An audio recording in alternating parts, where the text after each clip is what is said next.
Pembagian isim berdasarkan jenisnya atau jika ditinjau dari jenisnya dibagi menjadi dua. Yang pertama yaitu isim mudzakkar dan yang kedua isim muannats. Apa itu isim mudzakkar? Isim mudzakkar yaitu isim yang menunjukkan makna laki-laki atau dianggap laki-laki. Sedangkan isim muannats adalah isim yang menunjukkan makna perempuan atau dianggap perempuan. Selanjutnya contoh-contoh isim mudzakkar dan isim muannats. Yang pertama contoh isim mudzakkar. Contoh yang pertama Muhammadun yang artinya Muhammad. Contoh yang kedua qalamun yang artinya pena.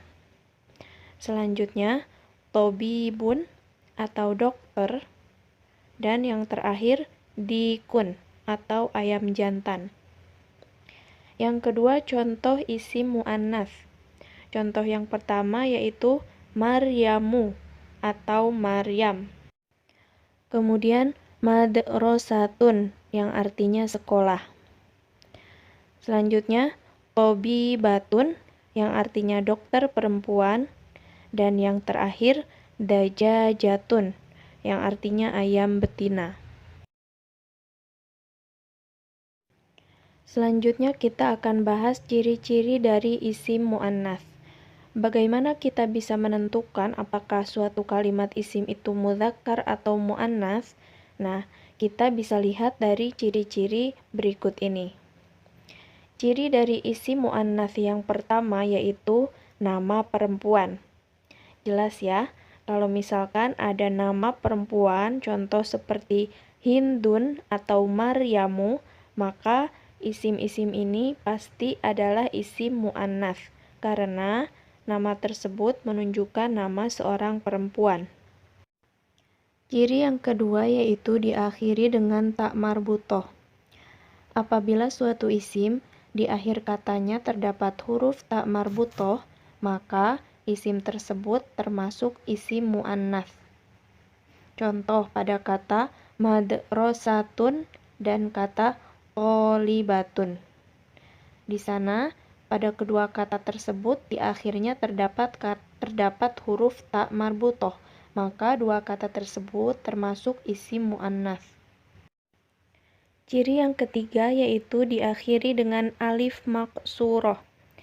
Seperti apa alif maksuroh itu? Alif maksuroh itu yaitu huruf ya tetapi tidak ada titik dua di bawahnya. Apabila suatu kata di akhirnya terdapat huruf alif maksuroh, maka kata tersebut termasuk isim muannats. Contohnya pada kata kubro dan salma. Ciri yang keempat yaitu diakhiri dengan alif mamdudah.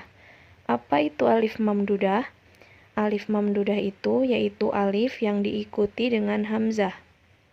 Apabila suatu kata di akhirnya terdapat huruf alif mamdudah, maka bisa dipastikan isim tersebut adalah isim muannats.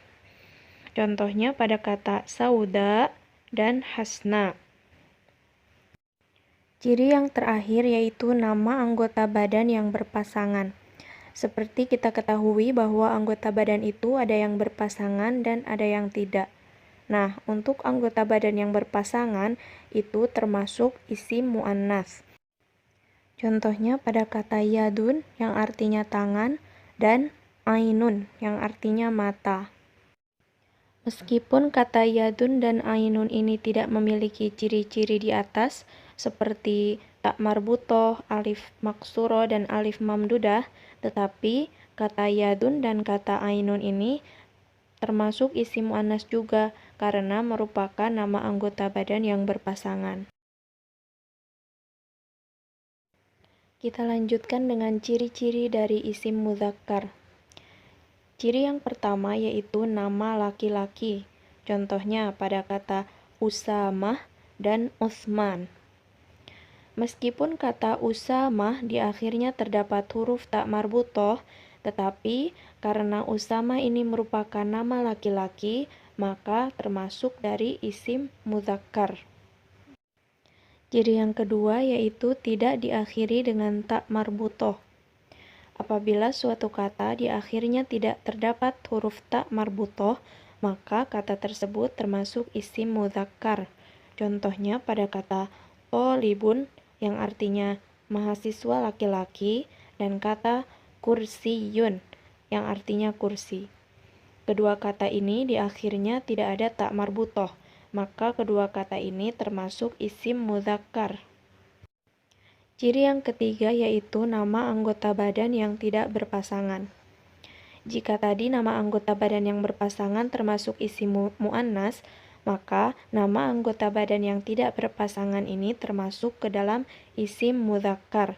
Contohnya pada kata anfun yang artinya hidung dan kata famun yang artinya mulut.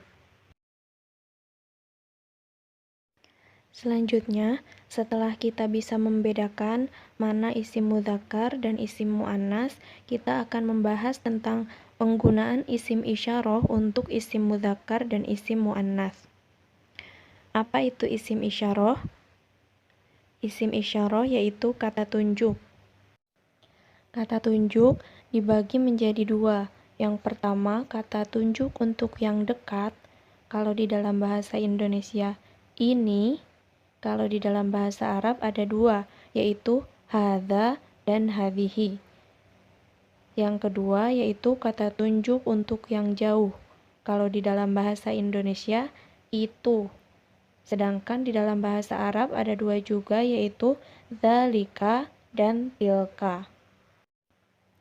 Nah, selanjutnya bagaimana kita menggunakan hadza dan hadhihi, kemudian menggunakan dzalika dan tilka, kita bisa lihat dari bagan berikut ini.